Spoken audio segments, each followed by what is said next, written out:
puisse nous diriger là, dans cette méditation-là qu'on a commencé ensemble, pour le travail ou les différents travaux qui sont tous reliés que Dieu nous confie. On se rappelle toujours ce proverbe-là qui disait: celui qui se relâche dans son travail est frère de celui qui est détruit. Et il nous restait, on avait dit, un corps au vide. Là, il nous reste une autre tâche que Dieu nous confie, un autre travail, même on pourrait dire un exercice, hein, que Dieu nous a demandé clairement dans les Écritures, là. C'est de vivre par la foi avec persévérance. Et puis, ceux qui pratiquent hein, jour après jour ce métier-là, hein, qui se disciplinent à pratiquer cet exercice-là, dans les Écritures, sont appelés des vainqueurs. Des vainqueurs. Et puis, ce matin, j'aimerais ça souligner, on puisse regarder ensemble là, une couple de passages là, dans les Écritures concernant ce sujet-là. Là, on peut se demander pourquoi une couronne, hein, comme image, le thème là, de- pour vainqueur. Tantôt, euh, Sylvain a souligné même dans un cantique, mourir, c'est triompher. Il y a comme une victoire à travers la mort, hein, de Jésus-Christ. Il y a une victoire aussi à travers la mort à soi-même. Euh, Jacques a même demandé: Jésus, nous te couronnons. Donc, on est vraiment dans le thème, là. Mais pourquoi une couronne? Vous savez, euh, dans le passé, puis ça a duré longtemps, peut-être beaucoup moins aujourd'hui, là, euh, on, ceux qui régnaient, hein, les rois ou les empereurs, tout ça, on déposait une couronne sur leur tête. On voit ça pas mal plus rarement aujourd'hui, là. Moi, personnellement, peut-être la dernière qu'on a vue, c'est récemment peut-être le fils d'Élisabeth, là, tu sais, qui est devenu roi. Bon, ça existe encore un peu, mais il n'y a plus beaucoup de pays avec des rois puis des reines, là. On donne des couronnes aussi, on donnait des couronnes aussi à l'époque aux champions, aux athlètes hein, qui, qui devenaient vainqueurs dans une compétition, ce qu'on appelait à l'époque les Jeux olympiques. C'est encore la même chose aujourd'hui. Les compétitions qui avaient lieu dans des arènes, des amphithéâtres. Quand la personne gagnait, ben là, on mettait une couronne d'olivier sur sa tête à cette époque-là. Euh, mais ça a tombé avec le temps au niveau des Olympiques. Quand les Olympiques ont eu lieu en 2000, c'est 2004 en Grèce, hein, où les Olympiques avaient commencé, sur le proche du mont Olympe, hein, c'est pour ça qu'on a appelé ça les Jeux olympiques. On a voulu comme euh, ramener cette coutume-là qu'on avait à l'époque de donner des couronnes là, à ceux qui gagnaient. Euh, on regarde juste le visage, on se demande un petit peu, là, tu sais, on n'est plus habitué à ce décorum-là aujourd'hui. Mais pour nous, on sait qu'il y a comme un- une autre sorte de couronne, hein, qui n'est pas une couronne d'olivier. Puis je commence avec ça, hein. J'aurais pu mettre ça en conclusion, mais je veux qu'on commence à méditer ce sujet-là d'être vainqueur, en parlant premièrement de Jésus. Vous savez, pour Jésus se fait arrêter au jardin de Gethsémani, est emmené en procès devant le Sanhédrin, après ça, en procès devant Hérode, Pilate. Et puis les soldats romains, pour se moquer de Jésus, vont tresser une couronne d'épines, hein, euh, euh, pour eux, hein, cet homme, ce juif-là se dit roi, ben, pourquoi pas il confectionner une belle couronne, mais une couronne d'épines hein, pour augmenter encore peut-être la souffrance physique que Jésus subissait. Euh, mais sans le savoir, hein, les soldats romains accomplissait peut-être un geste qui symbolisait une grande vérité spirituelle, éternelle et puis même glorieuse. Hein. Ben, c'est certain que sur le mont Golgotha, ça semble, c'est vraiment pas le décor d'un couronnement pour un roi qui se passe là. Puis pourtant, Jésus est vraiment le roi victorieux à ce moment-là. Jésus euh, a acquis une victoire, hein, puis les Écritures en rendent témoignage. Hein. Jésus a eu la victoire sur Satan, sur le monde, sur le péché à ce moment-là. Victoire sur Satan, Jésus l'anticipait déjà, hein, quand il a envoyé ses disciples chasser les démons. Ils reviennent, puis Jésus va dire, je voyais Satan tomber du ciel comme un éclair. Hein. Jésus anticipe déjà le rejet de l'ennemi, Satan, qui avait encore une place au ciel, mais qui va être précipité sur la terre, comme l'Apocalypse nous dit, qui n'aura plus sa place au ciel. Comme du temps de Job, hein, pour accuser les élus de Dieu, puis même Jésus, à un autre endroit, va dire, le prince de ce monde est jugé. Hein, Jésus a eu la victoire sur cet ennemi-là. Parce que le problème du péché, du mal, n'est pas parti sur la planète Terre, ça a commencé au ciel, hein, dans un combat spirituel avec cet ange-là qui s'est révolté contre Dieu. Il y a de l'orgueil qui est né dans son cœur, les Écritures nous disent. Et puis, ça a entraîné une suite de conséquences au ciel. Des anges l'ont suivi. Et puis, cette révolte-là a été amenée sur la terre, hein, quand Dieu a tout créé. Et puis, même l'apôtre Paul va dire que qu'au moment où Jésus a été crucifié, Jésus a dépouillé les dominations et les autorités et puis les a livrées publiquement en spectacle en triomphant d'elles par la croix. L'adversaire a été dévoilé dans le sens que les intentions de Satan et puis de ses anges ont été dévoilées à ce moment-là. Le but de l'ennemi s'était clairement manifesté. Aller toujours à l'encontre de tout ce que Dieu veut. Hein. Euh, Même Jésus va dire, Satan, l'ennemi, est là pour dérober, détruire, égorger. Des mots qu'on a déjà examinés ensemble, toutes les conséquences que ça peut avoir. Mais Jésus a la victoire sur le monde aussi. Hein. On avait vu ça, je pense, la dernière fois, le dernier verset de Jean chapitre 16, juste avant la prière, Jean 17. Jésus avait dit, ayez bon courage, j'ai vaincu le monde. Le monde, avec toutes ses convoitises, hein, Jésus a eu la victoire sur ça. Et puis, il a ouvert nos yeux sur tout ça aussi. Victoire sur le péché.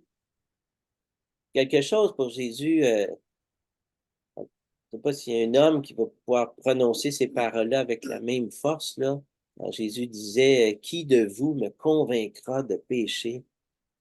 Ça prend une fermeté spirituelle incroyable pour déclarer une telle chose, là. Et puis Jésus le dit, hein, puis Jésus a mis en lumière aussi, hein, quand on dit Jésus a la victoire sur le péché, il a mis en lumière la source du péché. Il a ouvert nos yeux pour qu'on comprenne comme il faut. C'est quoi qui se passe, hein, dans nous autres? Qu'est-ce qui nous pousse à commettre toutes sortes de mal, hein? Nos cœurs rebelles, incrédules, orgueilleux. Mais une couronne, oui, parce que Jésus était le roi triomphant. Hein. Dans notre cantique, on dit Jésus, nous te couronnons. Hein. On pourrait dire Jésus est déjà couronné, là, c'est quelque chose qui est déjà fait. Mais il n'a pas reçu une couronne d'or, de diamants ou de pierres précieuses, hein, mais c'est une couronne d'épines qu'on a déposée sur sa tête. Hein. Euh, Peut-être pour nous rappeler que Jésus a porté nos péchés en son corps sur le bois, comme c'est écrit. Il y a un jugement qui avait été prononcé par Dieu, hein, dès le début au Jardin d'Éden. Les conséquences graves du péché à cause de la désobéissance d'Adam. À cause de cette désobéissance-là, Dieu a décrété que on s'est éloigné de lui, on n'a pas suivi ses conseils, on n'a pas suivi un seul commandement qu'il avait donné au début. Et puis, Dieu a dit, à cause de ça, vos vies vont être remplies de peine. Le monde va produire des épines, des ronces. Euh, il y a même Nahum qui prophétise, Nahum 1, verset 10, qui dit, nos cœurs vont être entrelacés dans les épines. On va être embourbés là, dans toutes sortes de choses. Jésus même nous explique dans la parabole du semeur qu'est-ce que c'est ces épines-là, qui brouillent, qui souillent notre esprit. Hein, Jésus a porté tout ça. C'est les soucis du siècle présent, la séduction des richesses, les invasions des convoitises et puis les plaisirs de la vie. Jésus a tout porté ça sur lui-même. Dans le livre, le Cantique des Cantiques, c'est un livre hein, peut-être qu'on ne lit pas beaucoup, là, on se demande qu'est-ce que... Mais il y a un verset qui dit que Jésus, de façon prophétique, est comme un lys au milieu des épines. Hein? Il y a quelque chose vraiment on pourrait dire, qui irradie de la croix. C'est un moment de grande ténèbres. En même temps, là, spirituellement, il y a une grande lumière qui est là en Jésus-Christ. Nous autres, faut se rappeler, on a entendu, on a reçu l'Évangile, euh, la bonne nouvelle hein, qui est en Jésus-Christ, dans toute sa personne, là. Par sa vie d'obéissance et de foi, de Jésus, ça nous a permis d'être réconciliés avec Dieu. On a vu les dernières fois, hein, c'est le message central des Écritures. Soyez réconciliés avec Dieu. Grâce à Jésus, on est réconcilié avec lui. Jésus a subi ce qu'on méritait à cause de nos péchés. Mais, comme c'est écrit, hein, par la grâce de Dieu, par sa grande miséricorde, par le moyen de la foi, on a commencé une nouvelle vie, une vie nouvelle, une vie spirituelle. Puis cette vie spirituelle-là, ça nous donne la possibilité d'être nous aussi des vainqueurs si on suit les traces de Jésus. Ça veut dire, dans le fond, si on apprend à vivre par la foi, jour après jour. Pierre le disait dans sa lettre, là, puis il l'a bien saisi, l'apôtre Pierre, avec tout ce qu'il a vécu. Christ aussi a souffert pour vous, vous laissant un exemple, afin que vous suiviez ses traces. Donc déjà, ça nous donne un indice à marcher par la foi, vivre par la foi, on pourrait dire être des vainqueurs hein, quotidiennement. Ça va impliquer des souffrances, des combats, des luttes. Il va y avoir des bonnes journées, mais il va y avoir des mauvais jours aussi. Ça implique du renoncement. Ça implique aussi qu'il y a une guerre qui est en place sur toute la planète. Il y a des ennemis spirituels terribles aussi qui sont là. Mais le désir de Dieu est clair. Hein? Le juste vivra par la foi. Puis cette parole-là de Dieu revient à 4 reprises dans les Écritures, dans différents contextes, pour montrer comment pour Dieu c'est important, pour le Saint-Esprit c'est important. Et si quelque chose est redit 4 fois dans les Écritures, c'est déjà 2 fois, là, c'est pour porter attention, 3 fois, 4 fois c'est écrit. Vive par la foi pour être des vainqueurs. Quand on relit les évangiles, Jésus a parlé souvent de cette nécessité-là d'avoir la foi en Dieu et en lui aussi. Et puis dans toutes sortes de situations que Jésus a vécues avec ses disciples, là, ce message-là était toujours là comme de fond. Hein? Vivre par la foi, marcher par la foi. Dans ce contexte-là, de ce verset-là, dans le contexte d'inquiétude et puis de soucis, Jésus souligne comme quoi la foi est tellement importante dans ces moments-là. Hein, si Dieu revint ici l'herbe des champs qui existe aujourd'hui, qui demain sera jetée au four, ne vous vêtira-t-il pas à plus forte raison, gens de peu de foi, ne vous inquiétez donc point. Fait que la solution aux inquiétudes ou ceci pour Jésus, c'est de vivre par la foi, de faire confiance à Dieu. La foi, c'est de faire confiance à Dieu et puis faire confiance dans ce que Dieu nous dit aussi, dans toutes ses promesses. Mais dans d'autres situations aussi, hein, la situation où, justement, où on n'a pas on reconnaît qu'on n'a aucun contrôle sur des situations, ou que là, ça peut créer de la peur, de la frayeur, des angoisses, comme quand il est arrivé une tempête là, sur le lac de Galilée avec Jésus qui dormait dans la barque. Vous vous rappelez hein, cet épisode-là? Jésus va leur dire, pourquoi avez-vous ainsi peur? Comment n'avez-vous point de foi? Comme si la foi là, peut faire évaporer là, les peurs, les craintes qu'on peut avoir, ça peut les faire, les diminuer, les faire disparaître complètement, euh, de vivre par la foi. Alors, il y a d'autres situations aussi, là, je ne les mentionnerai pas toutes, hein, c'est certain. Il y en a beaucoup de versets qui ont rapport à ça. Mais je trouvais que ça était spécial parce que on sait tout ce que Jésus avait annoncé d'avance à Pierre, hein, que Pierre, dans toute sa confiance en lui-même, là, comment il renierait le Seigneur 3 fois. Et puis, Jésus va dire à Pierre, Simon, hein, Simon-Pierre, le Seigneur dit, Simon, Simon, Satan vous a réclamé pour vous cribler comme le froment. C'est encore possible, parce que tant que Jésus n'est pas mort, Satan peut réclamer des choses, hein, puis peut, comme il a fait avec Job, là, pour vous cribler comme le froment. Mais j'ai prié pour toi afin que ta foi ne défaille point.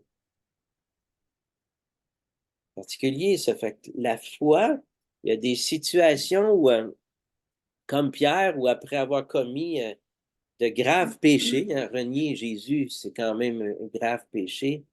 Euh, Puis il y en a d'autres, des graves péchés, là, mais où on peut avoir l'impression là, qu'il n'y a plus rien à faire avec nous autres, là, qu'on a vraiment dépassé là, la, la, les bornes, là, on a vraiment traversé une clôture, là, puis c'est fini, on ne pourra plus jamais revenir dans les verts pâturages.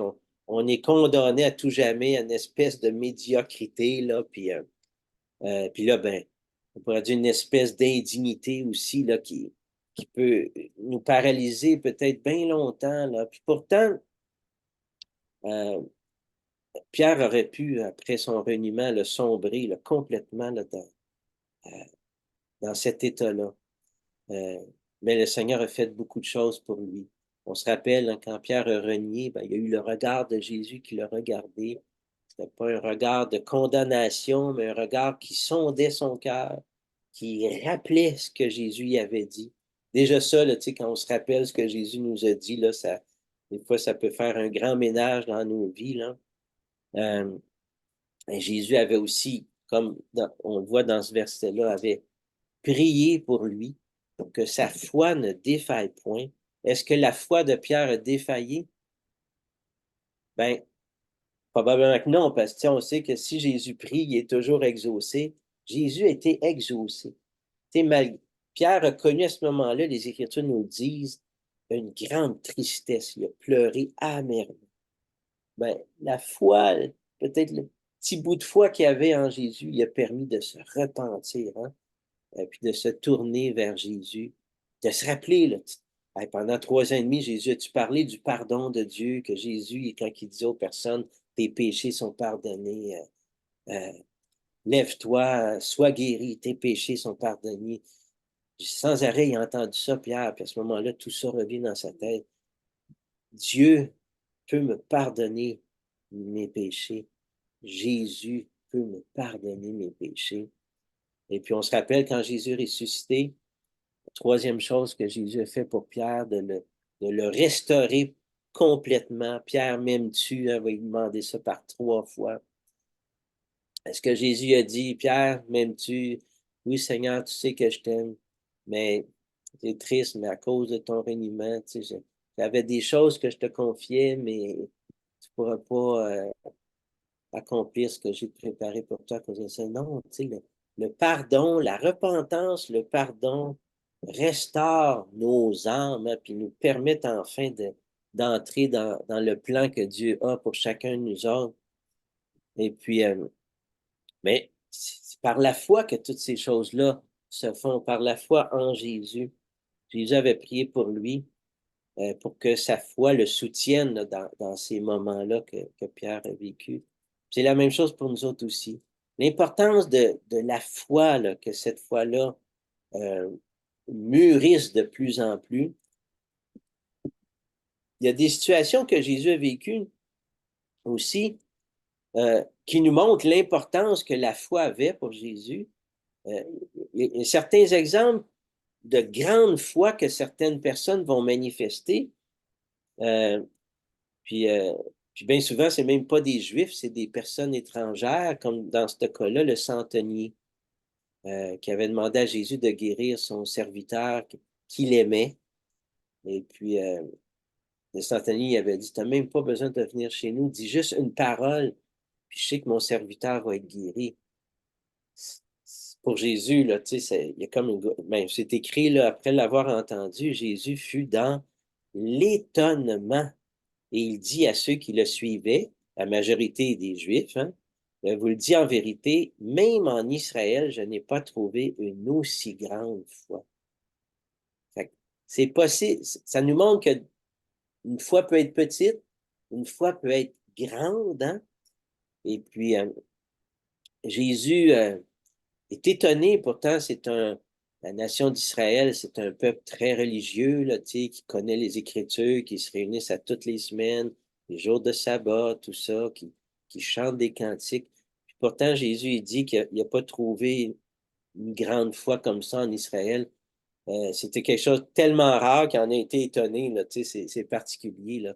Puis, on peut dire que, tu sais, Jésus, son discernement est parfait, tu sais, il peut discerner la foi véritable des personnes, puis il le fait à ce moment-là. Puis dans toutes ces situations-là que les disciples, les apôtres ont vécu avec Jésus, euh, eux, ils en arrivent à un moment donné là, à dire à Jésus, puis ils reconnaissent l'importance de ça, les apôtres dire au Seigneur, augmente-nous la foi. Là. Et on réalise là, que notre foi est vraiment petite, hein? Puis Jésus va leur dire, si vous aviez de la foi, là, tu sais, parce que la foi, c'est quelque chose là, c'est pas quelque chose qui est statique, c'est quelque chose qui se met en pratique toujours, là. Si j'ai la foi, ça produit toujours quelque chose. Euh, Comme on disait, la foi, c'est important, là.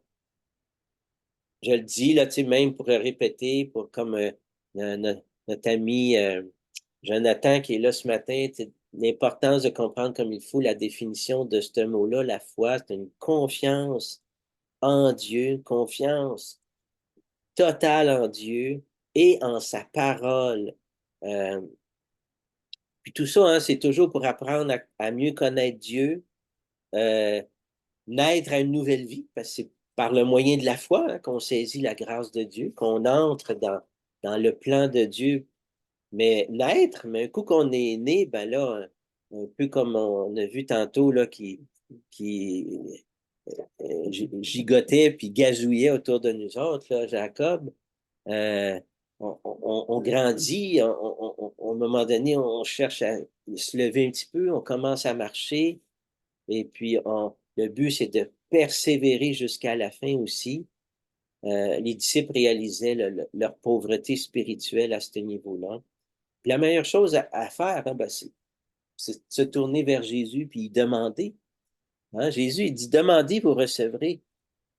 Si on ne demande pas, ben, on ne reçoit pas. C'est ce que Jacques nous disait. Vous ne recevez pas parce que vous ne demandez pas. Puis vous ne recevez pas parce que des fois, vous demandez mal, dans des buts égoïstes et tout ça, que ce soit pour la gloire de Dieu. Dans les actes des apôtres, on se rend compte hein, que il y a des hommes qui ont eu cette grande foi-là, là, On fait état de ça dans les Actes des Apôtres, entre autres avec un homme qui s'appelait Étienne. Pour le mentionner comme ça devait être quelque chose quand même de particulier. On va nommer des diacres à cette époque-là pour s'occuper de la distribution euh, des offrandes et puis de la nourriture, tout ça, à ceux qui n'en avaient pas beaucoup, qui n'en avaient pas. Et puis on nous parle qu'Étienne a été un de ceux qui a été élu. Et on nous dit que c'était un homme plein de foi et d'Esprit Saint. C'est quelque chose quand même, tu sais, puis on en parlait récemment avec des frères et sœurs, tu sais, le rôle comme de diacre, hein, mais on pourrait dire aussi le rôle de chrétien, là, tu sais, ou de diacre dans ce cas-là. C'est pas juste de compter de l'argent, tu sais, c'est d'avoir une vision vraiment spirituelle sur les choses de Dieu, d'être plein de foi et d'Esprit Saint. C'est quelque chose, là.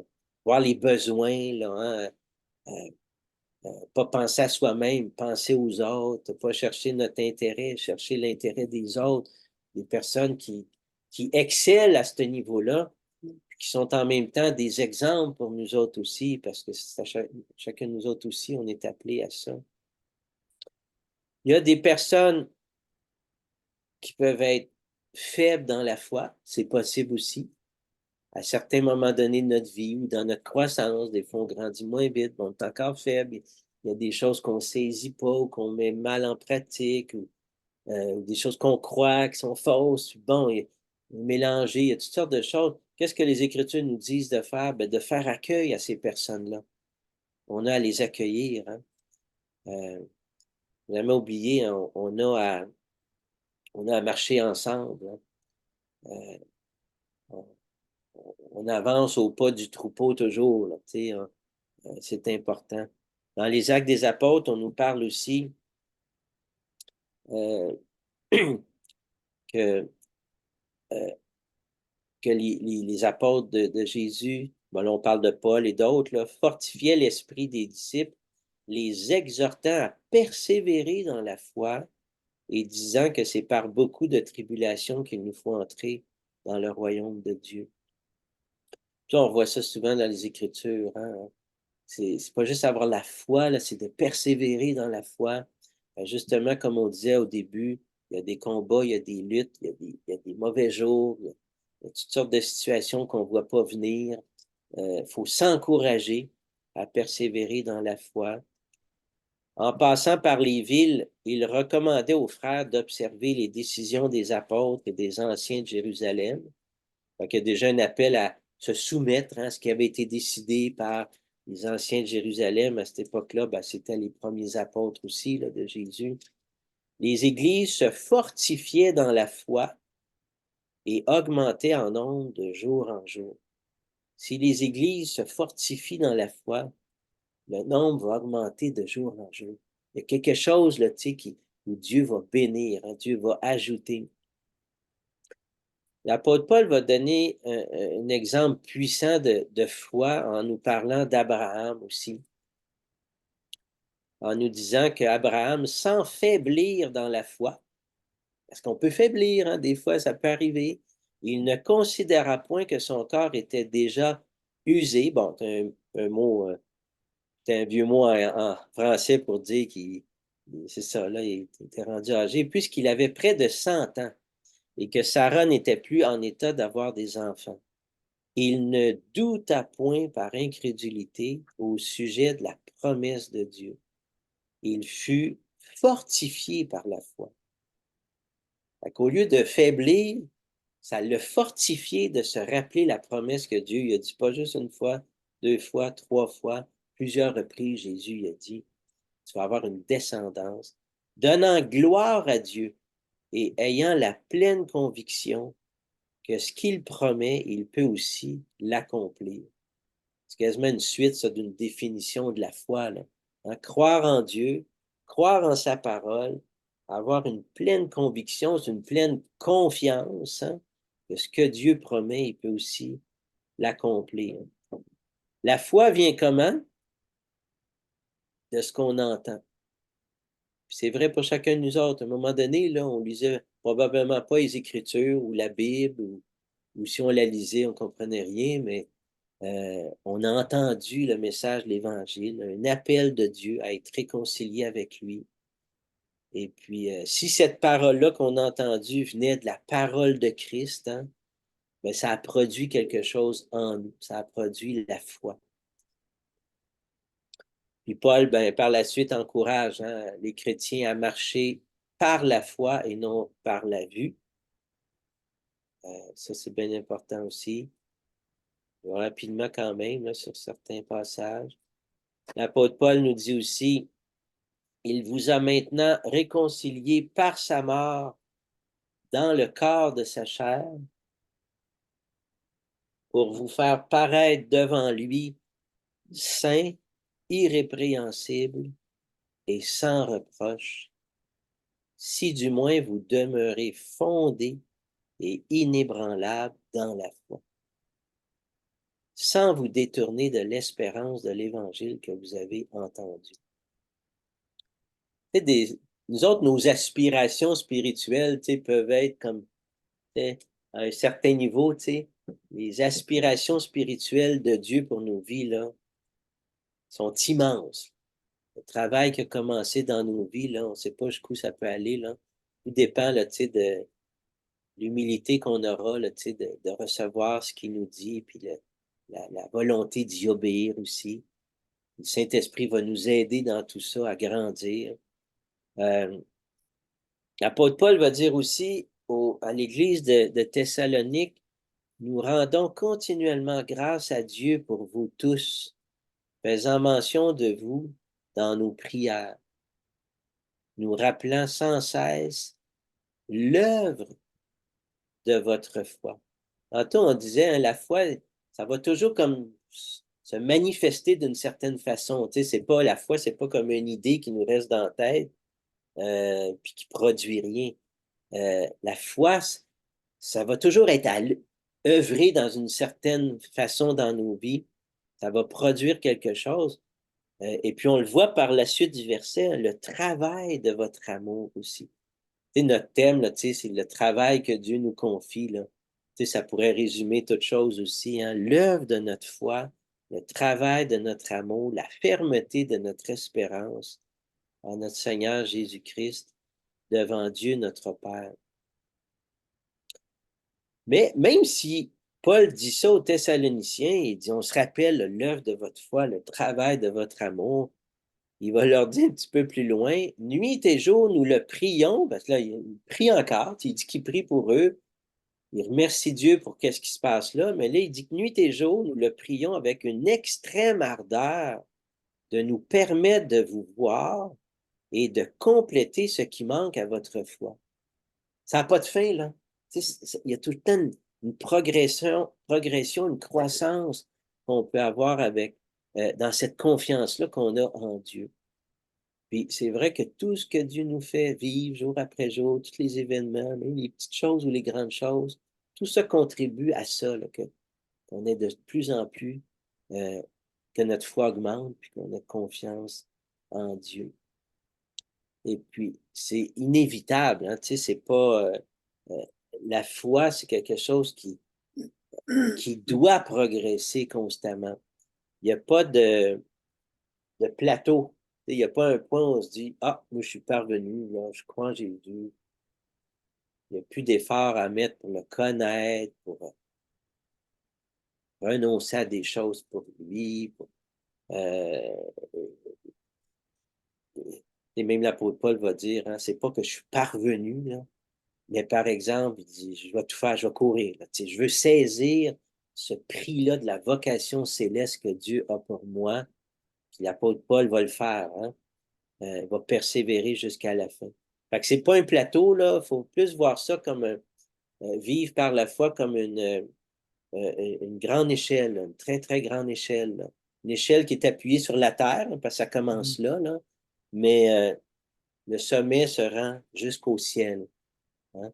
Jacob avait eu cette vision-là, puis ça représentait un peu comme Jésus, là, qui fait le pont entre la terre et le ciel, qui nous permet d'avoir accès au Père qui est aux cieux. Euh, euh, Jacob, son nom qui va être changé en celui d'Israël, qui veut dire vainqueur de Dieu. Et ça, on pourra examiner peut-être pas la prochaine fois, si Dieu permet, ou je ne sais pas, là, mais euh, des choses à retenir aussi de ce combat-là que Jacob a livré avec un personnage mystérieux à un moment donné dans les Écritures. Et puis, c'est à ce moment-là que son nom va être changé. Il y a quelque chose que Jacob a vécu à ce moment-là qui va changer sa vie à tout jamais, là. Mais ça, c'est la première aux Thessaloniciens. Bon, dans la deuxième lettre aux Thessaloniciens, un petit peu de temps qui s'est passé entre les deux, l'apôtre Paul reçoit des nouvelles et puis nous devons à votre sujet, frère, rendre continuellement grâce à Dieu comme cela est juste, parce que votre foi fait de grands progrès. Fait que les instructions que Paul a envoyées, la persévérance de ces frères-là fait en sorte que il y a des progrès dans leur vie, il y a des progrès au niveau de la foi, et que l'amour de chacun de vous tous à l'égard des autres augmente de plus en plus. Ça, c'est peut-être comme un signe inévitable, là. Est-ce qu'on est une assemblée qui a une grande foi en Dieu? Ben, est-ce qu'on est une assemblée qui s'aime les uns les autres? Et puis, est-ce que cet amour-là augmente de plus en plus? On voit qu'il y a un lien entre la foi et puis l'amour. On va voir différents versets qui ont rapport à ça. Euh, ça, c'en est un, là. On a un autre ici. Veuillez, veillez, veillez, demeurez ferme dans la foi, soyez des hommes, fortifiez-vous, que tout ce que vous faites se fasse avec amour. Si on demeure ferme dans la foi, hein, on est appelé à faire tout par amour. Notre passage, car en Jésus-Christ, ni la circoncision, ni l'incirconcision n'a de valeur, hein, qu'on soit juif ou pas juif, mais la foi qui est agissante par l'amour. C'est une belle expression, là, une foi qui est agissante par l'amour, une foi qui se manifeste par l'amour qu'on a pour Dieu, pour nos frères et sœurs. On pense aussi à nos familles, notre famille terrestre, c'est important aussi, hein? Parce qu'il y en a, là, on en a connu, tu sais, des frères qui aiment beaucoup les frères, qui disaient aimer beaucoup Dieu, mais qui ne s'occupaient pas de leur famille. Hein? C'est pas dans le plan de Dieu. C'est tout ça, là. C'est tout un ensemble. C'est tout pogné ensemble. On ne peut pas arracher un morceau. Puis l'amour aussi de ceux qui sont perdus encore, l'amour des incroyants.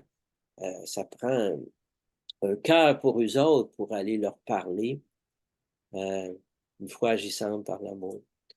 Un autre verset qui nous montre ce lien-là encore dans Timothée, afin de recommander à certaines personnes de ne pas enseigner d'autres doctrines, de ne pas s'attacher à des fables et à des généalogies sans fin. Là, nous autres, on pense un peu, je pense, là, en lisant ça, ce que Jean-François nous disait tantôt, les généalogies peuvent nous révéler plein de choses sur Jésus-Christ. Mais cette généalogie-là n'est pas sans fin, à part d'un point, à part du premier homme, et puis elle avance dans le temps, puis on arrive à Jésus, tu sais. Ça, on peut en parler de cette généalogie-là, il y a des choses à en tirer. Mais, puis on ne veut pas tomber dans des sortes de discussions qui n'avancent pas l'œuvre de Dieu dans la foi. Hein? Fait qu'il y a des choses qu'on peut discuter qui produisent rien, ça avancera, ça ne sera pas édifiant, là. Il faut mettre ça de côté. On cherche à ce que nos paroles, nos discussions, nos partages, nos échanges, nos communions fraternelles puissent contribuer à l'œuvre de Dieu dans la foi, c'est de chaque personne qui sont là. Parce que le but du commandement, le but de tout ce que Dieu nous demande, on pourrait dire, c'est un amour venant d'un cœur pur, d'une bonne conscience et d'une foi sincère. On voit encore le lien, la foi, l'amour. Bon, peut-être un autre. Ben oui. Donc, Éphésiens 1,15.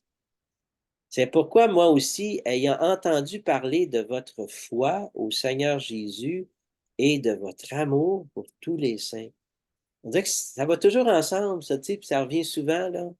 Un peu comme Jean, dans son épître, va dire, tu sais, si tu dis que t'aimes Dieu, t'as la foi en Dieu, là, mais que t'aimes pas tes frères, ben, t'es un menteur. Il y a quelque chose que t'as pas saisi, là, dans cet amour-là de Dieu. Parce que l'amour de Dieu fait en sorte, là, que le frère qui est devant toi, le Saint-Esprit habite en lui. Ben, si tu dis que tu aimes Dieu, tu vas aimer la personne en qui Dieu habite. C'est comme, qu'importe ce qu'il pourra faire, ce qu'il pourra dire, on s'en parlera, on se reprendra, on s'encouragera, on fera n'importe quoi, mais on va grandir dans cet amour-là. Bon, donc il y avait ce verset-là. Euh, donc, et peut-être un autre petit dernier. Dans Philémon, parce que c'est une lettre, ça, c'est une couple de versets, là. On se demande pourquoi Dieu a gardé ça dans sa révélation, une espèce de bout de lettre, là. Mais Paul écrit à Philémon, et puis dit, je rends continuellement grâce à mon Dieu, faisant mention de toi dans mes prières. Euh, Dieu ne méprise pas les petites choses, hein. Dieu peut se glorifier dans des grandes choses, hein, comme dans des petites aussi. Je fais mention de toi dans mes prières parce que je suis informé de la foi que tu as au Seigneur Jésus et de ton amour pour tous les saints. Je lui demande que ta participation à la foi soit efficace pour la cause de Christ, en faisant reconnaître en nous toute espèce de bien. Une foi véritable, euh, agissant par un amour véritable, va produire toutes sortes d'espèces de biens, de bonnes œuvres, de bonnes choses pour la gloire de Dieu. Bon, puis, OK, peut-être un dernier, que la paix et l'amour avec la foi. Spécial, ça, tu sais, c'est pas que la paix, l'amour et la foi. Que la paix et l'amour avec la foi soient donnés aux frères de la part de Dieu, le Père et du Seigneur Jésus-Christ. Mais dans ce combat-là, hein, parce qu'on parle de vainqueur, là, de marcher par la foi, l'apôtre Paul va nous dire quelque chose. Ne savez-vous pas que ceux qui courent dans le stade, là, tantôt on parlait là, des Jeux olympiques, ça existait à cette époque-là, hein, les Romains, là, c'était connu. Ceux qui courent dans le stade courent tous, mais qu'un seul remporte le prix. Courez de manière à le remporter. Tous ceux qui combattent, là, il parle d'une autre discipline qui était comme une espèce de lutte olympique, là, euh, s'imposent toute espèce d'abstinence et ils le font pour obtenir une couronne corruptible. Mais nous, faisons-le. Qu'est-ce qu'il faut faire? S'imposer toute espèce d'abstinence. Hein, il y a des jeûnes à différents niveaux qu'il faut faire dans nos vies. Faisons-le pour une couronne corruptible. Incorruptible. Bon, OK. Okay. Vous suivez, ben, c'est bon. C'est écrit hein, de ce qu'on entend, il faut toujours vérifier. Là, on n'a même pas le temps de vérifier, c'est venu. Couronne incorruptible, c'est écrit. Ouais. Fait que l'apôtre Paul prend comme deux images, hein, l'image de la course et puis d'un combat, deux disciplines. Là. Puis on va voir qu'il fait la même chose tantôt aussi. Ça veut dire que autant la course ou le. Moi, j'ai jamais fait de lutte, là, ou de judo, ces affaires-là, mais de la course, j'en ai fait quand j'étais jeune. Puis c'est vrai, là, tu sais, si tu veux devenir bon, là, tu sais, ben, il y a bien des choses qu'il faut que tu fasses, là. Si tu veux être vainqueur. Oui, Michel? Et là, c'est pas nécessairement lutter, c'est la lutte, le combat de continuer, de persévérer, de rendre ta couronne. Oui, oui, oui. C'est ça la lutte. OK, lutter dans ce sens-là, oui, oui. C'est pas l'idée de, que ce soit la lutte, que ce soit la lutte ou n'importe quelle épreuve. Oui, oui. C'est le combat et de venir jusqu'au bout. Ça avait juste une couronne. Pendant 4 ans, peut-être, ils se pratiquaient. Exactement. Il y en a un qui avait appris. Oui. Ben, c'est ça, là, je vais en venir. Qu'est-ce qui faisait en sorte que la personne était couronnée? ou même encore, on l'a vécu, qu'est-ce qui faisait en sorte là, que c'est toi qui gagnais la médaille d'or, là, tu sais, tout seul ou en équipe, des courses à relais, ou qu'est-ce qui faisait ça? Être vainqueur, ça impliquait toute une façon de vivre, là. Je me rappelle, là, tu sais, on courait pas juste quand on avait des cours d'éducation physique ou des périodes de sport où que là, on apprenait là, toutes les sortes de courses. On n'avait pas des on allait sur la piste olympique. Puis à mon école, Collège Laval, c'était vraiment une piste olympique, là, des dimensions vraiment réelles. On courait tout le temps, on courait tout le temps. On faisait attention à ce qu'on mangeait, puis on se disait, il faut pas trop manger. Toute notre façon de vivre était touchée, puis c'est vrai spirituellement aussi. L'utilisation de notre temps, si on ne consacrait pas du temps à pratiquer ces choses-là, ben là, t'as pas, là, tu vas te mettre à courir en fou, les crampes vont te pogner, c'est sûr, parce que là, fallait que tu te réchauffes, il fallait toujours être prêt. Il y avait toutes sortes de renoncements, là, tu sais, je me rappelle à cette époque-là, il y en a qui faisaient bien d'autres choses, tu sais, mais j'étais avec un ami, là, puis je me rappelle encore de lui, là, il s'appelait Marc, là, tu sais, puis et qu'on a fait des choses ensemble, tu sais, puis en tout cas, je l'ai revu en passant, à un moment donné, plus tard, j'étais devenu chrétien, puis il avait témoigné, tu sais, puis il avait pris un autre chemin, mais en tout cas, je l'ai toujours dans mon cœur et puis dans mes prières, là. Euh, mais on renonce à ces choses-là dans un but précis. On s'entraîne parce qu'on a un but là, à atteindre. Les heures de sommeil aussi sont importantes. On ne peut pas dire, courir toute la nuit. Ben non, les matins, on n'a pas d'énergie, là. Tu sais, c'est ça, s'imposer des abstinences. On a besoin d'apprendre à vivre, là. C'est aussi drôle à dire qu'on ne sait pas vivre spirituellement. Nos vies sont tout croches avant de connaître le Seigneur. Qu'est-ce qu'on mange aussi? Le corps est important. Tu sais, des fois, on se dit, ah, pas grave, là, tu sais, puis bon, peut-être qu'on en faisait moins attention, jeunes croyants, là, tu sais, je sais pas si tu te rappelles, Sylvain, là, tu sais, des bons burgers. Il y en avait pas mal souvent, là, bon. Euh, c'était spirituel, mais tu sais, le corps est important, tu sais, le corps, c'est le temple du Saint-Esprit. Puis on a de la misère avec ça, hein, parce qu'on est sollicité, là, mes amis, de mille et une façons. Se soumettre au conseil de nos entraîneurs aussi. D'autres, on avait le privilège d'avoir un professeur qui avait été un coureur olympique. Il s'appelait Serge Jeudi. Il avait déjà participé à une compétition au site au Forum Monnaie intérieur. On avait été le voir. On était fascinés. On checkait tout parce qu'on comprenait le principe de la course. Les pieds là, dans les palettes de départ, puis tout ça. Il y avait quelque chose d'excitant dans ça, je vous dis. C'était toute une affaire, mais euh, quand tu pars dans ta course, là, est-ce que après ça, tu ralentis un petit peu, tu sais, puis tu ralentis, les personnes, tu sais, tu ralentis. Est-ce que tu arrêtes dans une course? Ben là, ça serait comme vraiment bizarre, là, tu sais, d'arrêter. Euh, est-ce que tu regardes en arrière pendant ta course?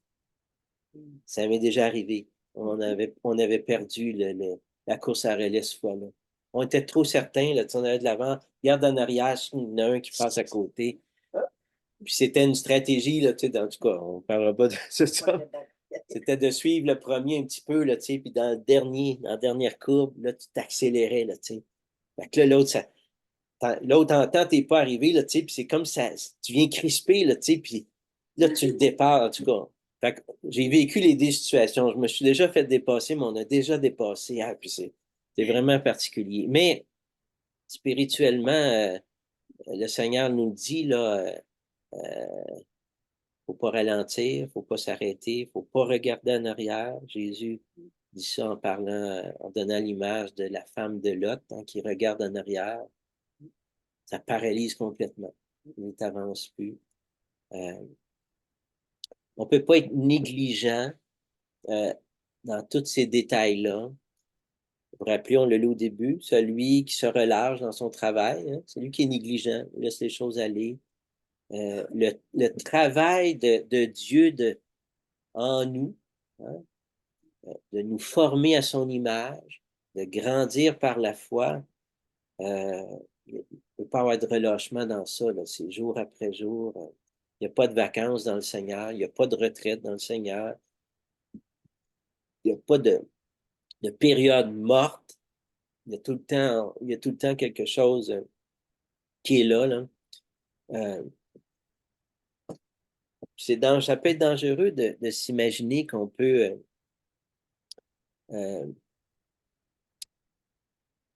on pourrait vivre un temps où on peut négliger de veiller, de prier, de se rassembler, de lire les Écritures. Tu sais que pour un temps, là,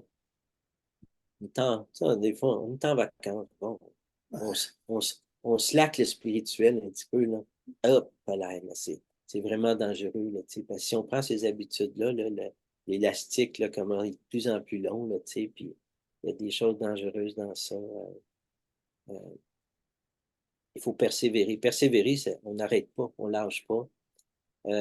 Si on n'avance pas, contrairement à d'autres choses, là, si on n'avance pas spirituellement, on ne reste pas où ce qu'on est. On recule. On recule spirituellement. Il n'y a pas de position neutre. Hein? Puis Jésus dit, il y en a qui sont pour moi, puis il y en a qui sont contre moi. C'est vrai pour ceux qui sont ici, pour tout le monde, partout sur toute la planète. La personne est pour Jésus ou contre Jésus. Même si elle ne s'en rend pas compte encore, elle est contre Jésus. On marche vers la vie véritable de plus en plus, ou on marche vers la mort de plus en plus. Il n'y a pas de position stationnaire, il n'y a pas de neutre spirituel. Mais c'est ça. Si le corps, hein, parce que là, l'apôtre Paul parle avant ce verset-là qu'on a devant nous autres, il dit je tiens assujetti mon corps. Hein. Il parle de son corps. Hein. Si le corps n'est pas discipliné, on pourrait dire si notre corps n'est pas soumis à notre esprit, puis notre esprit qui est soumis au Saint-Esprit, le corps va devenir un tyran, un dictateur vraiment dangereux, puis on va être entraîné dans toutes sortes de choses. Et puis, couronne incorruptible pour le vainqueur. La Bible parle, je vous le mentionne rapidement, mais la Bible parle d'une couronne de grâce, de vie, de justice, de joie, de gloire. Hein? Tous ces mots-là là, qui reflètent toute la personne de Jésus aussi. Couronne incorruptible de gloire. Bon, mais on poursuit parce que l'apôtre Paul écrit à Timothée en disant l'amour de l'argent est une racine de tous les maux, et quelques-uns en étant possédés se sont égarés loin de la foi. Il y a un danger de ce côté-là. On peut s'égarer loin de la foi et se sont jetés eux-mêmes dans bien des tourments. C'est pas Dieu là, qui les a jetés dans ça. C'est pas Dieu qui est l'origine de ça. C'est eux-mêmes. Pour toi, homme de Dieu, fuis ces choses et recherche la justice, la piété, la foi, l'amour, la patience, la douceur. Combat le bon combat de la foi. Saisis la vie éternelle à laquelle tu as été appelé. Cette demande-là que Paul fait à Timothée est importante. Là. Combat le bon combat de la foi. Puis ça souligne en même temps bon, c'est certain, le danger de ceux qui cherchent à s'enrichir. Hein. Avant, ça dit on peut tomber dans toutes sortes de tentations, de pièges, des désirs insensés, pernicieux. Pernicieux, ça veut dire dangereux, nuisible pour ta vie spirituelle. Ça peut nous plonger dans la ruine, la perdition, ça peut aller loin, là. On en connaît dans les Écritures qui ont vécu ça, là. Des personnages dans les Écritures qui ont vécu ça. Balaam, qui d'autre? Bon, Judas, disons que Judas, on doit le connaître un petit peu, Judas. En tout cas, Judas, on est certain de ça, là. Il y a vraiment des exemples dans les Écritures qui nous montrent ça. Mais sur la terre, il y a toutes sortes de causes hein, qu'on peut défendre, là, puis donner son temps, son argent, même sa vie, là, puis, mais au bout du compte, ça va être le néant devant Dieu quand même. Hein? Les Écritures nous parlent de ça. Il y a d'autres personnes qui vont s'occuper, les Écritures nous disent, de futilité, des choses sans valeur, inutiles, qui contribuent à rien à l'œuvre de Dieu dans leur cœur ou dans le cœur de ceux qui les entourent. L'apôtre Paul disait, tout est permis, hein? C'est vrai. Mais tout n'est pas utile, tout n'édifie pas. Puis il dit, c'est vrai que tout est permis, mais je ne me laisserai pas asservir par quoi que ce soit. Ça veut dire, je ne me placerai pas sous un esclavage, que là, je vais être pris dedans. C'est comme 3 critères qu'il donne. C'est important, là, tu sais, on a un projet, une idée, quelque chose, tu sais, bon, est-ce que c'est utile, tu sais? C'est-tu utile spirituellement? Est-ce que ça va être édifiant? Ça va-tu produire quelque chose? Puis est-ce que ça va conduire à une forme d'esclavage quelconque? Tu sais, ça nous aiderait déjà, ces choses-là, dans les décisions qu'on a à prendre, là. Mais vous savez, à une époque, Jérémie, avec le peuple d'Israël, Dieu a dit, mon peuple a changé sa gloire contre ce qui n'est d'aucun secours. Cieux, soyez étonnés de cela, frémissez d'épouvante et d'horreur, dit l'Éternel, car mon peuple a commis un double péché. Ils m'ont abandonné, moi qui suis une source d'eau vive. Vraiment des belles images, ça aussi, puis grande vérité. Mais deuxième péché, se creuser des citernes crevassées qui ne retiennent pas l'eau. Puis ça, là, quand on lit ça, là, si on a un petit peu de vécu dans le Seigneur, là, on comprend ce que c'est de se creuser des citernes, là. À aller du côté des plaisirs du monde pour un temps, mais ça retient pas l'eau. Ça dure un moment, mais après, c'est terminé, là. Dans Hébreu, on appelle ça un court temps de la jouissance du péché. Après ça, on retombe à vide. Il n'y a plus rien. On est encore assoiffé, mais cette eau-là ne nous a pas désaltérés. Euh, le Seigneur est une source d'eau vive. On est encouragé dans les Écritures, hein, on nous dit, venez à moi, buvez.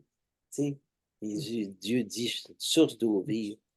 Le monde passe, ça convoitise aussi, menez. Ah, oups, tout à coup, ça passe. Mais qu'est-ce qu'il faut faire là, dans ces situations-là, là, ça semble un peu désespéré, le peuple de Dieu qui est dans cet état-là. Dieu connaît nos cœurs, hein, puis il les sonde profondément d'une façon ou d'une autre, puis il cherche à ce que nos cœurs puissent revenir à lui. Puis on a la réponse dans 1 Samuel. Samuel dit au peuple, c'est cette situation-là qu'il vivait aussi, n'ayez point de crainte. Vous avez fait tout ce mal, mais ne vous détournez pas de l'Éternel et servez l'Éternel de tout votre cœur. Il y a toujours une solution, c'est de revenir à Dieu, de se repentir. Sinon, vous iriez après des choses de néant. C'est sûr qu'on va aller après quelque chose. L'homme, naturellement, est ultra religieux. Si ce n'est pas Dieu, ça va être une idole quelconque. Ça va être Mammon. Tu sais, même aujourd'hui, on ne gêne même pas, on les appelle des idoles, tu sais, dans certains domaines. Les idoles de ce monde, tu sais. On veut être comme eux autres, on veut s'habiller comme eux autres, on veut avoir la même apparence, la même coupe de cheveux, le même linge. Mais tout ça, c'est correct, mais avec le Seigneur, hey, ça serait extraordinaire. Moi, je vais être comme le Seigneur. Je vais être habillé comme lui. Quelle apparence Jésus avait? Qu'est-ce qui était important pour lui? Comment il parlait? Comment il agissait? Euh, quelle sorte de souliers il avait à ses pieds? Tu sais, être comme lui. C'est correct, mais ça, il y a toujours deux options, là. Puis ça nous montre que l'histoire n'est pas finie, hein, parce que Samuel dit, vous avez fait tout ce mal, mais soyez sans crainte, Dieu il y a encore une solution face à ça. On revient à ce que Paul disait à Timothée. Ça, c'était juste comme une petite parenthèse, comme on dit. l'apôtre Paul est à la fin là, de sa vie. OK? Il le sait, hein? Il est en prison. Le moment de mon départ approche. J'ai combattu le bon combat. J'ai achevé la course. J'ai gardé la foi. Il nous fait comme l'image qu'il nous donnait, il nous donne ce que ça voulait dire. Hein? Achever la course, c'est persévérer dans la foi jusqu'à la fin. Désormais, la couronne de justice m'est réservée.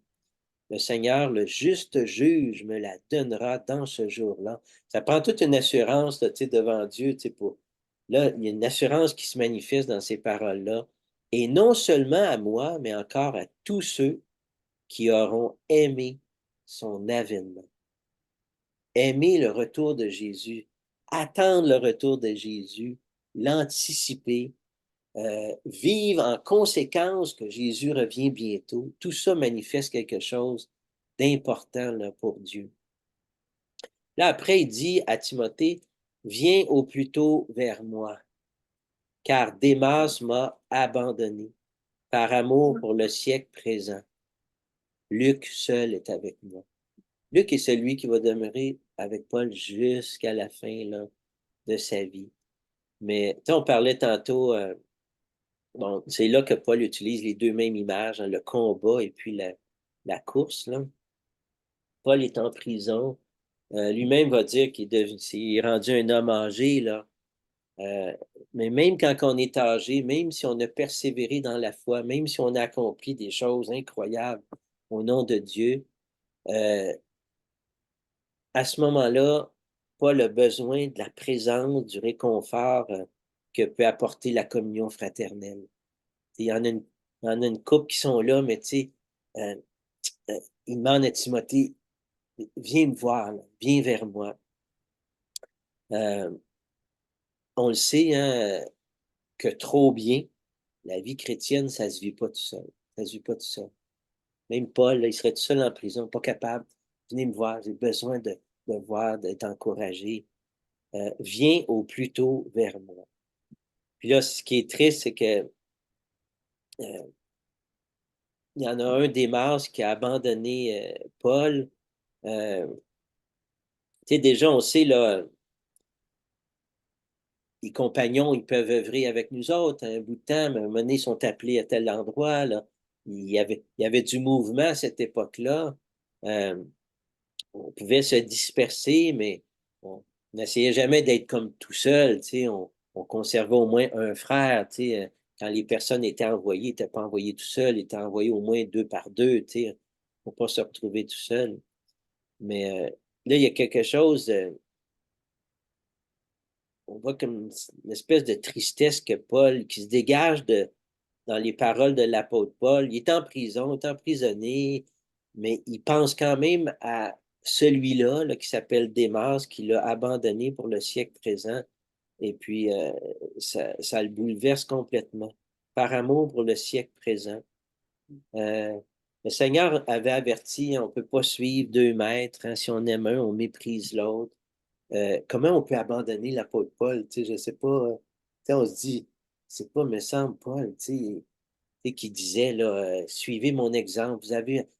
M'avez entendu mes paroles, mes œuvres, ma foi, ma constance. En tout cas, vous savez toute la liste qu'il peut nommer. Là, tu t'éloignes de quelqu'un comme ça. Ça, c'est pas, me semble. On s'approche de personnes comme ça. Tu sais, l'apôtre Paul disait à Timothée aussi, recherche la paix, la justice, la foi, l'amour avec ceux qui cherchent Dieu d'un cœur pur. Tiens-toi avec eux autres si tu veux grandir. Là, Démarche choisit une autre direction. Euh, c'est dur à saisir, mais c'est arrivé. C'est arrivé. Pourtant, Démarche, euh, euh, bon, OK, attendez. Euh, OK, avant de dire ça. C'est pour ça que dans Hébreu, c'est écrit exhortez-vous les uns les autres chaque jour aussi longtemps qu'on peut dire aujourd'hui, afin qu'aucun de vous ne s'endurcisse par la séduction du péché. C'est important de le faire. Tu sais, il y a des dangers.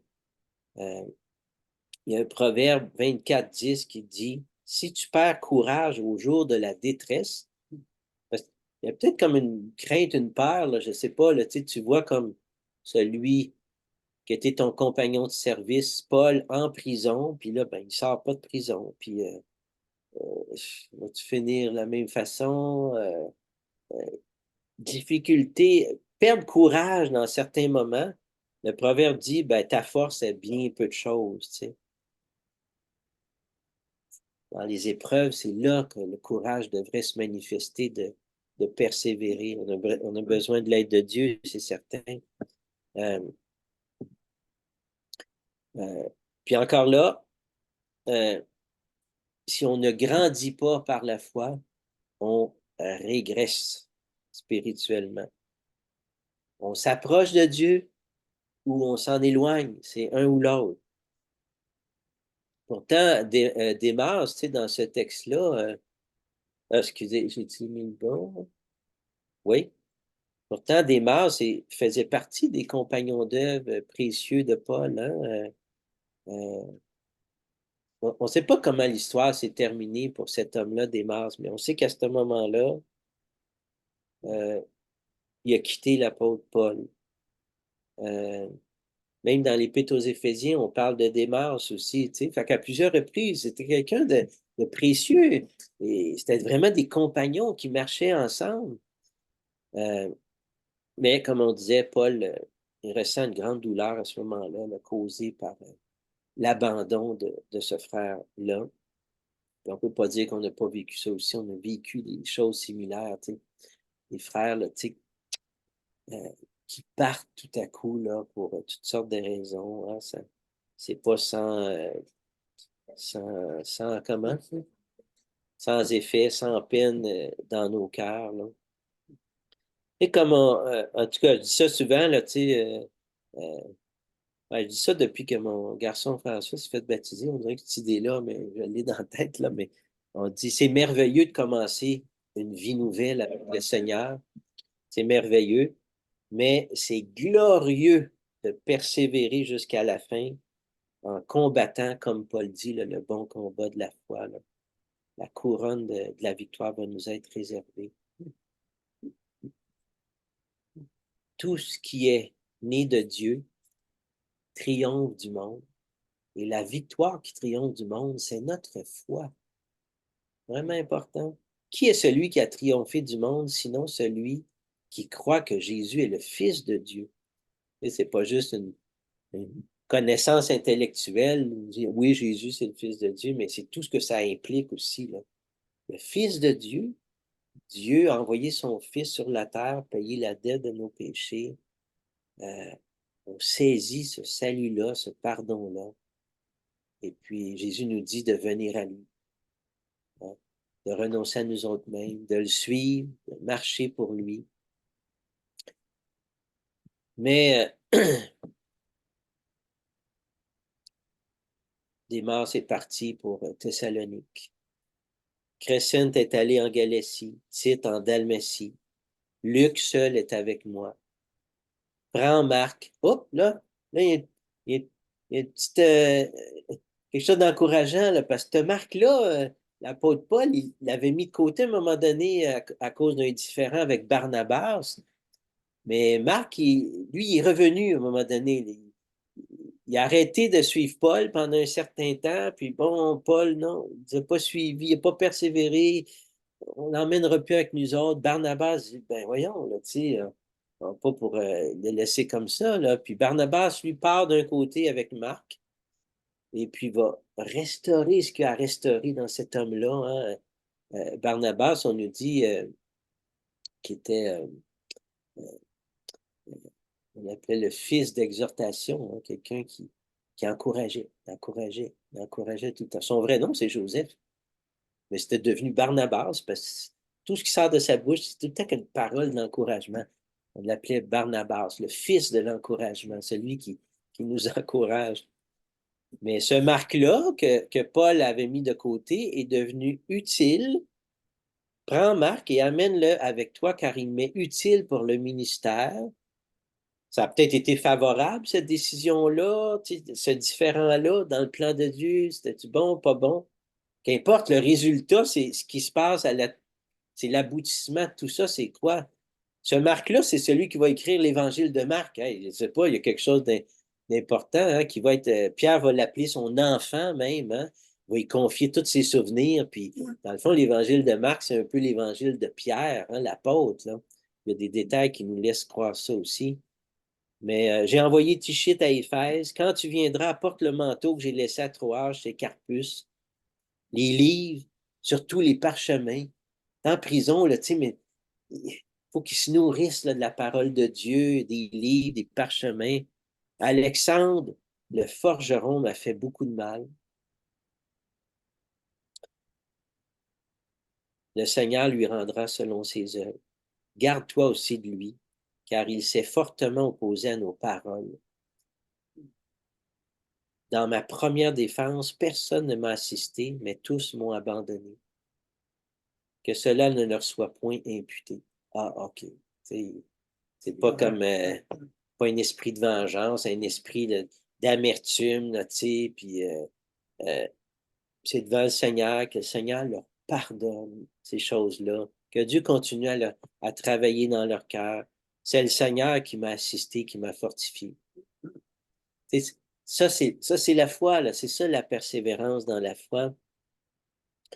Euh, il y a des situations similaires hein, que Jésus a vécues lui aussi, là, vous le savez, là, à un moment donné, Jésus enseigne, puis il parle, là, ben, celui qui ne mange pas ma chair ou qui ne boit pas mon sang, hein, ne pourra pas être mon disciple. Puis là, il y en a qui sont un petit peu ébranlés avec ces paroles. Ils ne comprennent pas que Jésus parle spirituellement. Puis il dit, cette parole est dure, là, tu sais, qui peut l'écouter, là, tu sais, là, si c'est ça le message qu'il faut prêcher, il faut manger, on n'est pas des cannibales, là, tu sais, puis même les chrétiens au début, hein, de l'Église chrétienne ont été accusés, on disait, c'est un culte de cannibales, il tue des enfants, il mange des enfants, c'est écrit de manger de la chair. Il y a eu plein de fausses accusations qui ont été sorties, parce que c'est certain, on ne comprenait pas ce que Jésus disait, mais quand on ne comprend pas ce que Jésus dit, qu'est-ce qu'il faut faire? C'est dur, c'est dur à écouter. Moi, je n'écouterai plus ça, là, je m'en vais. Dès lors, plusieurs de ses disciples se retirèrent en arrière et cessèrent d'aller avec lui.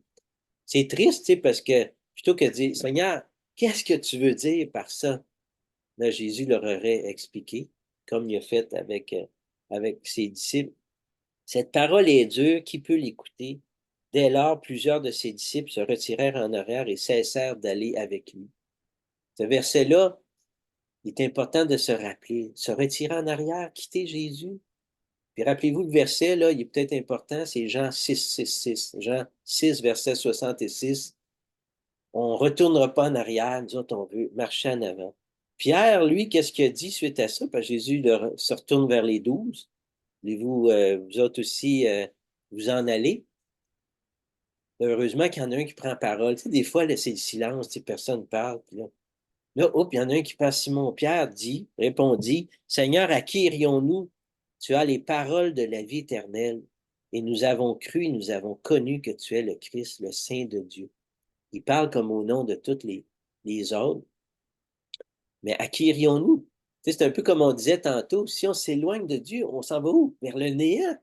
C'est le néant, là, tu sais. Puis plus on connaît le Seigneur, plus on se dit, hé, mes amis, ce qu'il y a en arrière, il n'y avait rien, rien, rien. Pas d'espérance, pas de but. T'as plus rien. Le vide total. Pourtant, Jésus disait, dans le monde qu'on vit, l'iniquité va augmenter, puis l'amour du plus grand nombre va diminuer. Cet amour-là de Dieu, cet amour-là là, de prendre les paroles de Dieu au sérieux. Mais nous autres aussi, là, comme c'est écrit comme dans Hébreu, mon juste vivra par la foi, mais s'il se retire, mon âme ne prend pas plaisir en lui. Ben, c'est pour nous autres, là. Nous ne sommes pas de ceux qui se retirent pour se perdre, mais de ceux qui ont la foi pour sauver leur âme. Il y a une foi pour le salut, pour le pardon de nos péchés, mais cette même foi-là, on la garde, on la conserve, puis on la fait grandir pour que Dieu nous sanctifie, qu'on puisse grandir en lui. Puis cette promesse-là que je voulais laissé en début d'année, là, parce qu'on est quand même en début d'année, là, c'est notre première assemblée. C'est deuxième. Deuxième? La semaine passée.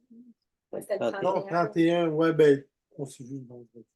Oui, mais disons pour un dimanche, là. La dernière.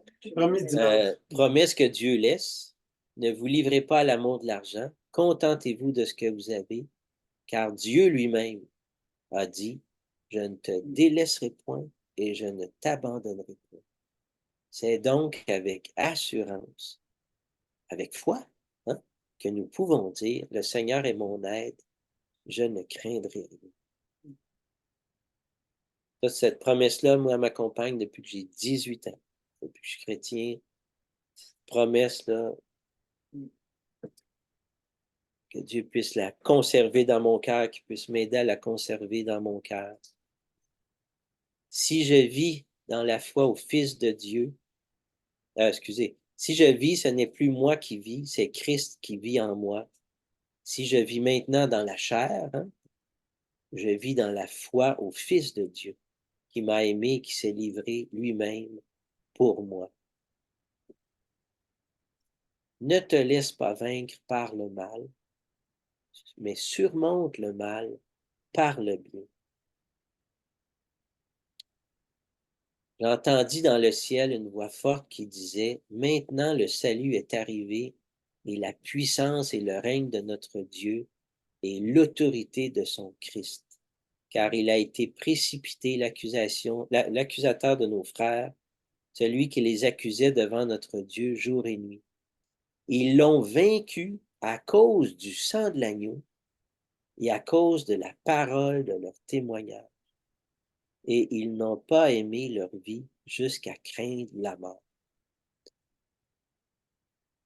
Jésus dit, j'ai vaincu et me suis assis avec mon Père sur mon trône.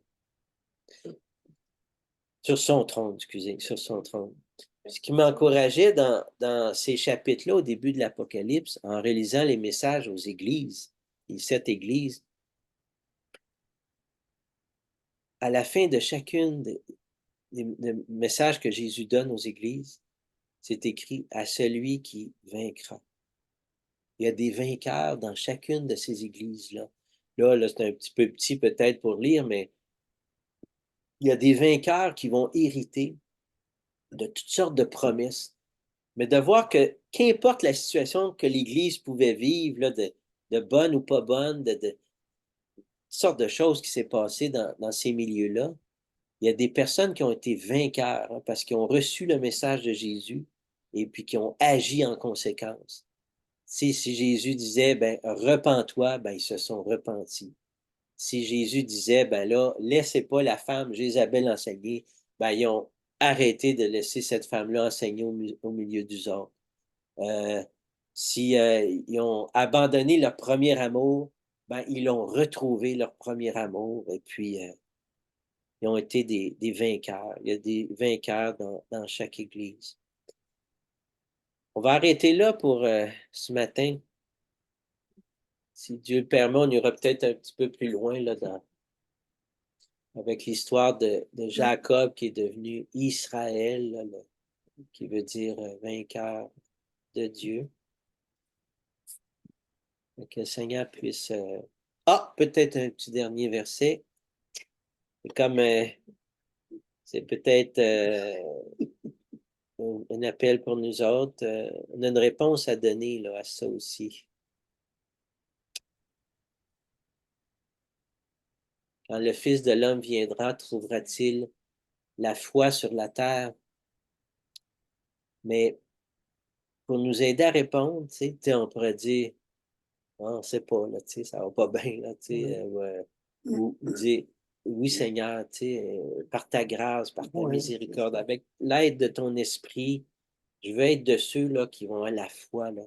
Une foi qui s'empare des promesses, hein, parce que dans le contexte, là, la veuve là, qui crie jour et nuit pour avoir justice, puis Dieu tardera-t-il à leur égard? Il va leur rendre promptement justice. Mais ce qui peut nous aider à répondre un oui, là, c'est ce après-dernier verset-là. Qui nous séparera de l'amour de Christ? Sera-ce la tribulation ou l'angoisse, la persécution? Pensez à toutes ces choses-là, c'est quand même intense. La faim, la nudité, le péril, l'épée, selon qu'il est écrit, c'est à cause de toi qu'on nous met à mort tout le jour, qu'on nous regarde comme des brebis destinées à la boucherie. Les persécutions ont commencé à cette époque-là. Il y en a qui meurent, là, comme des brebis à la boucherie. Mais dans toutes ces choses, nous sommes plus que vainqueurs par celui qui nous a aimés. Là, c'est pas juste vainqueur, mais plus que vainqueur, parce qu'en plus là, de cette foi-là que Dieu développe dans nos vies, on a une assurance éternelle que Dieu nous aime, que le Seigneur nous aime. J'ai l'assurance que ni la mort, ni la vie, ni les anges, ni les dominations, ni les choses présentes, ni les choses à venir, ni les puissances, ni la hauteur, ni la profondeur, ni aucune autre créature ne pourra nous séparer de l'amour de Dieu manifesté en Jésus-Christ, notre Seigneur.